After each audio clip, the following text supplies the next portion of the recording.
All right, everybody, welcome back. Sheri, it looks like you're muted if you want to just get the audio going. Hi there. So yes, the videos are being recorded. Go ahead and tweet and share with the hashtag GGXElevate.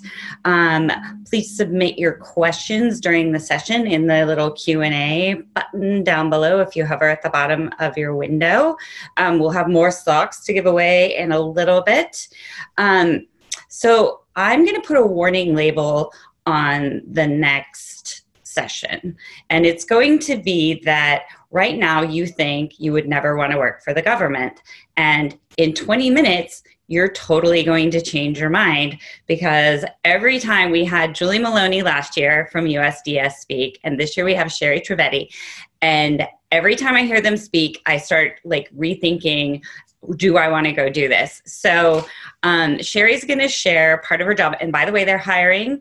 Lots of companies are hiring. Go to girlgeek.io/opportunities and check those out. Sheri is the content strategist for USDS and is trying to bring like user-centric design principles into the government.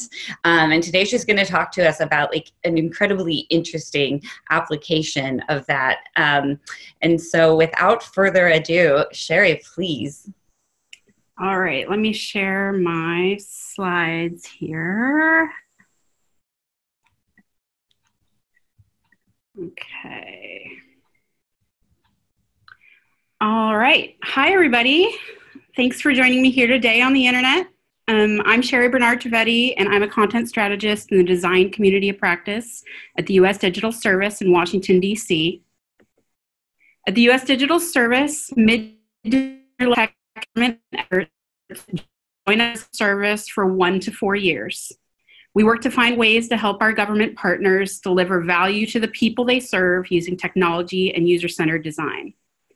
It's incredibly important and fulfilling work, and I'm going to pitch you more on why you should think about packing up your entire life and moving to Washington, D.C. to do it just like I did in a bit.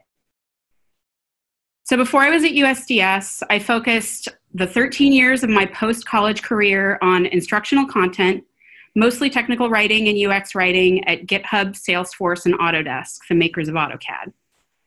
If you've ever read the AutoCAD user guide and thought, wow, I have such a clear understanding of parametric constraints in dynamic blocks and model space now, then you have 2009 Sheri to thank. Ever since I was quite young, I was interested in government and how it works. I'm amazed and humbled every day that I've been able to take my experience helping people to understand how to use well-known Silicon Valley products and bring it to government work. If you've ever filled out a government form or tried to learn more about a government program from their website, then you know there's often a lot of room for improvement. At USDS, we work to create momentum and bring those improvements, no matter how small. We stress user-centered, accessible design in all aspects of our work, and I've been thrilled to use so much user validation in all of my projects here. The thing about documentation is that it holds a mirror up to your product. You can't get mad at the docs when they're complex. You need to revisit what you've built. So today I'm going to tell you a story about the latter part of last year when I swooped in at the end of a thing and held up a giant mirror to the H-2A visa program. At the end of 2017, the Department of Agriculture asked USDS to help them improve the H-2A visa process for farmers. At USDS, before we start working on a project at an agency, we start with what we call a discovery sprint. A discovery sprint is a 2-week period where a small team made up of product managers, engineers, designers, strategy experts, and sometimes a lawyer goes out and researches the shit out of a problem at the request of an agency. The sprint teams talk to as many agency executives, stakeholders, and users as they can in that 2-week period. Then they write a report about what they saw. At USDS, one of our values is go where the work is. So often the sprint team will travel to the middle of a field in North Carolina or to a VA hospital in West Virginia if that's where the users are. Every project USDS has delivered started with a discovery sprint. So what USDA wanted us to do was to learn how they could decrease the burden on farmers who were trying to hire temporary agricultural workers under the H-2A migrant farm worker visa. The farmers themselves apply for the H-2A visas, then they find workers once the visas are approved. This is an important program for agricultural workers because it's safer for them when they're documented. When workers aren't documented, they're much more easily exploited.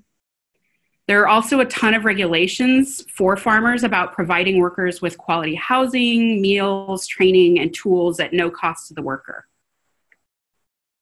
So the process for applying for H-2A visas has been around for many years, and as you can imagine, it's been added to over time and rarely simplified. First, farmers apply with their state workforce agency to get approval that the housing they're providing meets the state standards. Then they apply with the Department of Labor to recruit domestic workers who get preference before foreign workers. Spoiler alert, there are very few domestic workers who want to do this farm work. It is really, really hard. Then farmers apply with the Department of Homeland Security to actually get the H-2A visas. And finally, the workers themselves apply with the State Department to get the visas the farmer was granted by DHS. The farmer needs to guide the workers through every part of this, from the time the worker is hired to the moment they arrive at the farm in the US. So farmers really need to understand what's going on. But understanding the entire process is really onerous for farmers because it's never been written down from beginning to end. For example, the Department of Labor has an overly comprehensive guide for the farmer describing how to apply. This is just a process flow from that guide, not the entire guide itself. And at the end of the guide, it says, "Congratulations, you're done with our part of the process." Each agency has a form that the farmer has to fill out. Of course, forms are the lingua franca of government. The first two forms, the ETA 790 and ETA 9142A, come from the Department of Labor. The third, the I-129, is 36 pages long. It's the form all non-immigrant workers complete when they apply for a visa, no matter what type of visa it is. And I bet a lot of you have filled it out yourselves. I know I helped my husband fill this out. There's a lot of duplicate information across these three forms. Originally, the USDS team proposed that we create what we call the super form that the farmer would complete online. The super form would shuttle out the resulting information to the Department of Labor and DHS. I was going to design the super form along with Kasia Chemlinski, an incredibly talented product manager at USDS, who I spent a bunch of time researching the process with, and sorry, I've lost my screen here. Okay. So we've spent a month researching each field between the forms and designing a new one that used plain language and the US web design standards. After a few weeks of this research, Julie Maloney, who was just mentioned, the former director of product at USDS, invited us to a meeting at the Department of Labor with the person who leads the team of H-2A adjudicators there. I was really excited about this because I had a lot of questions about the intent behind some of the fields and also why they had two forms in the first place. So this was going to be a great research opportunity. I showed up and I opened my laptop to start taking notes, and I began listening to a presentation about the new form the Department of Labor had created on their own, joining the two forms they're responsible for into one. I stopped taking notes. In the months between when USDS made their recommendations and when we'd started building the super form, the Department of Labor had gone and done a fair amount of the work themselves. This probably sounds frustrating to you, but to me it was really beautiful to watch. At USDS, we want to enable agencies to do good tech work themselves. We'd help the Department of Labor to understand their users and work to make things better for them. The other agency hadn't quite gotten there yet, though, and the Secretary of Agriculture really wanted to be able to point at a concrete way to help farmers. This is where my story really began.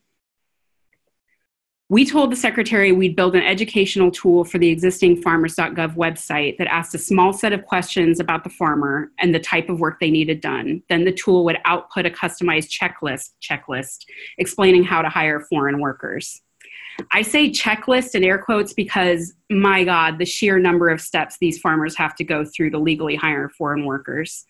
The process spans 75 days. There was no single place where the entire process was written down from beginning to end across all agencies because each agency only described how to do their piece. I spent all day, every day researching every last piece of information about the H-2A visa process.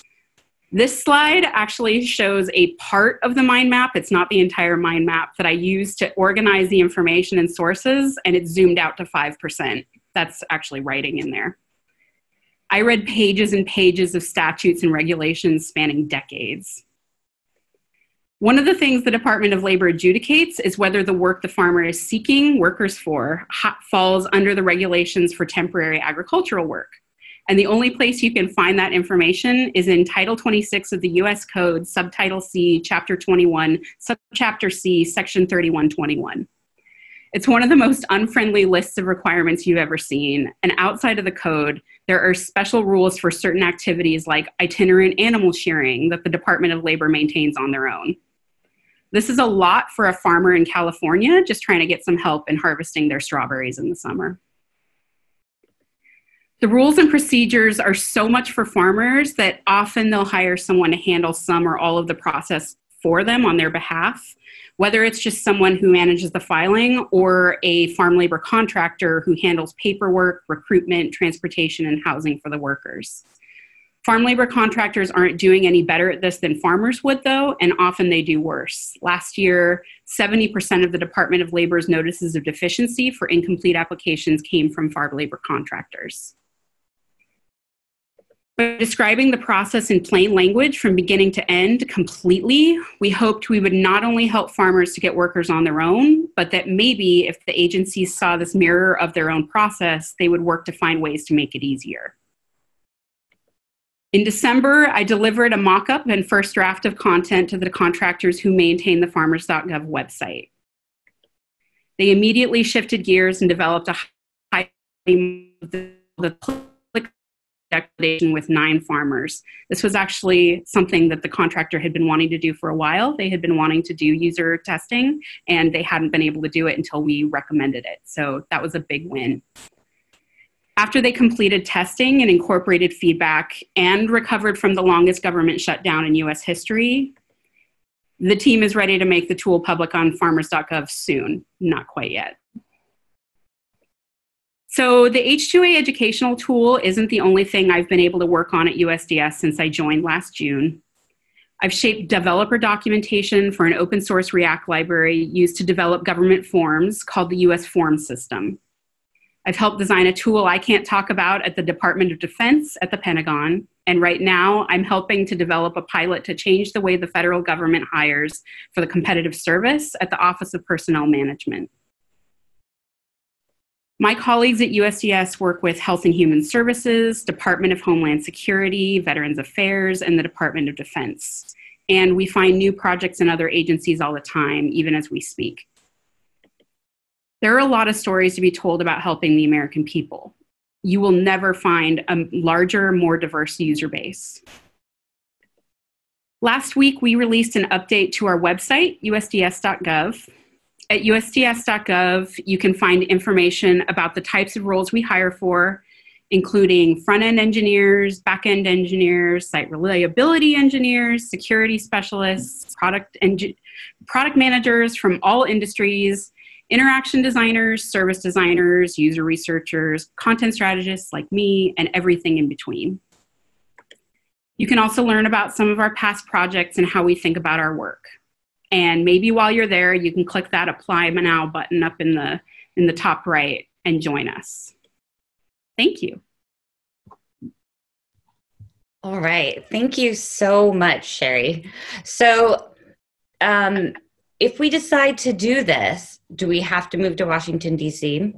Yes, we would prefer that you move to Washington, D.C. There are a few exceptions, but you know, it's not as hard as it seems to pack up your entire life, put half your things in storage, and, for example, drive your red Mini Cooper across the northern United States to show up in Washington, D.C. Right. We would need, like, did you get a new wardrobe?